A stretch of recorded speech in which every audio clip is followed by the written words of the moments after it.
Hello everyone, welcome to Pioneer Hair Transplant Center. Today, we are sharing a real success story of a patient with class 6 baldness who traveled all the way from Hyderabad to our center for hair transplant treatment. Hello, my name is Chetan and I am from Hyderabad. I was suffering from class 6 baldness for many years and was very worried about my hair loss. After searching and consulting, I decided to visit Pioneer Hair Transplant Center. He had advanced hair loss class 6 baldness, where a single session transplant is usually not enough to achieve good density and coverage. After detailed consultation and scalp analysis, our medical team planned a 2-session hair transplant. The first session focused on building a strong frontal hairline and mid-scalp coverage.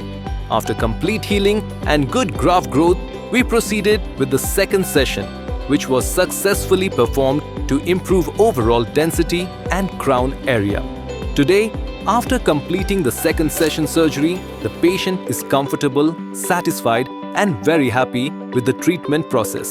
We sincerely thank our patient for trusting us and sharing his honest feedback. అందరికీ నమస్కారం అండి.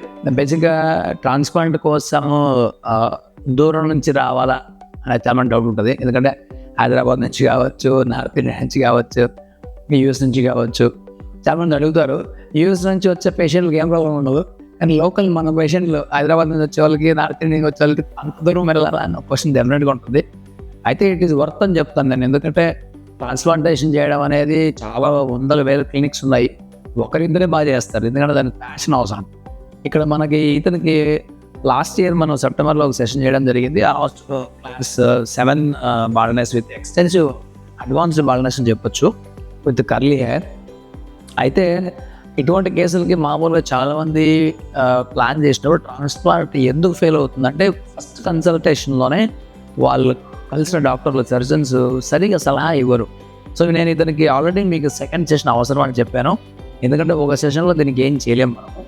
So అలాంటప్పుడు పేషెంట్కి మనం ఒక session అని చెప్పి సరిగా చేయకపోతే వాళ్ళు ఆబ్వియస్లీ డిసప్పాయింట్మెంట్లో వెళ్తారు, రిజల్ట్స్ బాగుండవు.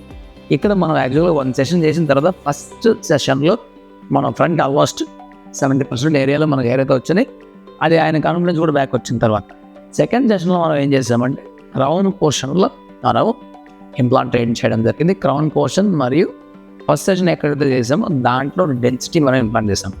సెకండ్ సెషన్ ప్లాన్ చేసింది 2 days ప్రొసీజర్ చేసాం. 1 day స్కాల్ప్, 1 day బియర్డ్. ఎందుకు అలాగంటే మనకి ఎక్కువ గ్రాఫ్లు తీయొచ్చాయి. సో సెకండ్ సెషన్లో క్రౌన్లో మనం ఫిల్ చేసాం గ్రాఫ్స్, మరియు బియర్డ్ నుంచి కొన్ని తీసి మిడ్ స్కాల్ప్లో పెట్టాం. కొద్దిగా హెయిర్ లైన్ ఆయనకు కింది కావాలంటే ఎక్స్టెండ్ చేసాం. ఇటువంటి కరెక్షన్స్ అన్ని సెకండ్ సెషన్లో మనం చేయొచ్చు. ఇప్పుడు చూడొచ్చు ఆల్మోస్ట్ కంప్లీట్ కవర్ అయింది, స్కాల్ప్ మొత్తం కవర్ అయింది. ఇక్కడ మనకున్న అనదర్ డ్రాబ్యాక్ ఏంటంటే బేసిక్గా డ్రాబ్యాక్ ఏంటంటే ఫేర్ స్కిన్ పెద్ద లార్జ్ స్కాల్ప్. ఇది అడ్వాంటేజ్ ఏంటంటే థిక్ హెయిర్ ఉంది, కర్లీ హెయిర్ ఉంది, దట్స్ అడ్వాంటేజ్. మనం క్రౌన్లో కూడా చూడొచ్చు ఇట్లా ఉండిందని. సో ఈ విధంగా ఉంది ప్లాన్. ఫస్ట్ సెషన్లో మనం చేసిన ప్లాన్ ఈ విధంగా ఉంది. ఒక్కొక్క పేషెంట్కి ఒక రకంగా ప్లాన్ ఉంటుంది. ఈ పేషెంట్కి ఈ విధంగా ప్లాన్ ఎందుకు చేశానంటే ఆయన దువ్వే విధానం కావచ్చు, మనకి స్కాల్ప్, ఆయనకున్న existing hair baldness blending style కావచ్చు, దానివల్ల ఒక unique plan. Each patient different plan అనమాట. సో ఇంకొక విషయం ఏంటంటే చాలామంది భయపడేది ఈ స్కాల్ప్ నుంచి తీస్తాను, దట్స్ ఓకే. బియర్డ్ నుంచి తీసినప్పుడు మనకి ఏదైనా ప్రాబ్లం ఉంటుందని అడుగుతారు. బియర్డ్ నుంచి నాకు తెలిసినంత వరకు ఇంకా ఈజీగా తీయొచ్చు. డాక్టర్స్కి, సర్జన్స్కి హార్వెస్ట్ చేయడానికి బ్యాక్ పెయిన్ వస్తుంది, కానీ పేషెంట్కి అది ఏం ప్రాబ్లం ఉండదు. ఇప్పుడు నీకు బియర్డ్ తీసాం కదా, నేనే ఏదైనా ప్రాబ్లం ఉందా, ఇంక్రీజ్ మ్యారేజ్ అది కనపడుతుంది, ఏమన్నా కనపడదు అది తీసా. సో ఈ సెషన్లో మనం నీ కోరిక మేరకు హెయిర్ లైన్ కూడా ఎక్స్టెండ్ చేశాను, ఎందుకంటే కొద్దిగా నాకు కూడా పైన అనిపించింది. So younger look. First session results బాగుంది కాబట్టి సెకండ్ సెషన్లో హెయిర్ లైన్ ఎక్స్టెన్షన్ చేశాను.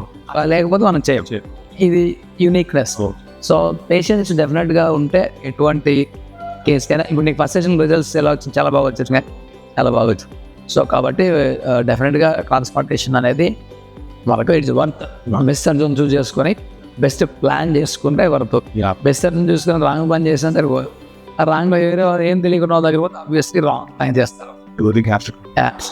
కాబట్టి చూసింగ్ బెస్ట్ సర్జన్ అనేది మెయిన్ కీ రోల్ ఇక్కడ. ఎందుకు బెస్ట్ సర్జన్ అంటే సర్జరీ చేయడానికి కాదు. చాలామంది అనుకుంటారు సర్జరీ చేయడానికి బెస్ట్ సర్జన్ కాదు. ఎందుకు సర్జరీ చేయకూడదో కూడా సర్జన్ తెలియాలి. అంటే ఈ కేసుకి మనం సర్జరీ చేయలేము చేయకూడదు అని చెప్పగలిగే సర్జరీ మీకు అవసరం, లేకపోతే ట్రాన్స్ప్లాంట్ ఫెయిల్ అవుద్ది. సో అందువల్ల గ్రాఫ్ట్స్ మనం టార్గెటెడ్ గ్రాఫ్ట్స్ వేరే, రిక్వైర్డ్ గ్రాఫ్ట్స్ వేరే, హార్వెస్టెడ్ గ్రాఫ్ట్స్ వేరే. ఆయనకు 10,000 చెప్పి మనకు 3,000 చేతికి వచ్చాయనుకోండి, ప్లాన్ చేంజ్ చేయాలి. అప్పుడు పేషెంట్కి ఏం చెప్తాం, ఆ ఓపెన్గా ట్రాన్స్పరెంట్గా పేషెంట్కి ముందుగా ప్లాన్ డిస్కస్ చేస్తేనే ఆయన అర్థం చేసుకుంటాడు. 10,000 చెప్పి మొత్తం 3,000 వస్తే కవర్ చేయడం చాలా కష్టం. కాబట్టి ప్లాన్ ట్రాన్స్పరెంట్గా డిస్కస్ చేయకపోతే అటువంటి డాక్టర్లకు మనం వెళ్ళకూడదు. ఎందుకంటే కొంతమంది సర్జరీ చేస్తున్న టైంలో కూడా కొన్ని క్లినిక్స్ ఏం చెప్తారంటే సర్జరీ ఎవరు చేస్తున్నారు అడగద్దని చెప్తారు. సర్జరీ ఎవరో టీం వస్తుంది, సర్జన్ల పేరు అడగద్దండి అని చెప్తారు. అట్లా కాదు, నీ మీద నీకు సర్జరీ చేస్తున్న డాక్టర్ పేరు తెలియకుంటే సర్జరీ ఎవరు చేస్తారు? మరి రిజల్ట్స్ రేపొద్దున ఆయన ఎవరు కలుస్తాడు, ప్రాబ్లం అయితే ఎవరు కలుస్తాడు? సో కాబట్టి పోస్ట్ ఆపరేటివ్ మేనేజ్మెంట్ కాంప్లికేషన్స్ కావచ్చు, మేనేజ్మెంట్ ఏదైనా సర్జన్ పేరు తెలియకుండా నువ్వు హ్యాండిల్ చేయలేవు.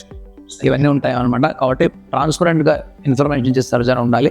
తర్వాత మంచి స్కిల్ ప్యాషన్ ఉన్న సర్జన్ దగ్గరికి వెళ్తే ఐఎమ్ షూర్ ఫంటాస్టిక్గా ట్రాన్స్ప్లాంట్ అవుతుంది, provided if you're a good candidate. మీకు ఏర్ లేదన్న కూడా వెనకాల మనం ట్రాన్స్ప్లాంట్ చేయొచ్చు. ఇక్కడ ఇంకొక 7 monthsలో నీకు బ్యూటిఫుల్ ఏదైతే వస్తుంది. ఐఎమ్ వెరీ హ్యాపీ, ఎందుకంటే వెనక ఫీల్ కవర్ అయిపోయింది.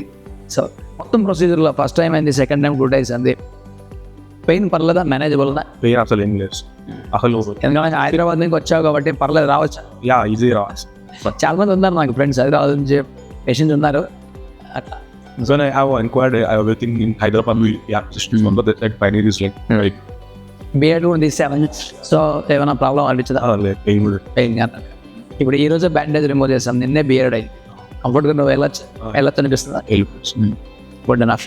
సో అదేంటి, సో మంచి సర్జన్ చూసుకొని మంచి ప్లేస్ ప్రిఫర్ చేసుకుంటే హాస్పిటల్ ఉన్న ఫీలింగ్ రాకూడదు చాలాసార్లు. ఎందుకంటే కొన్ని హాస్పిటల్లో ఎంటర్ అయిన వెంటనే భయం వస్తుంది పేషెంట్కి, ఆ భయం రాకూడదు.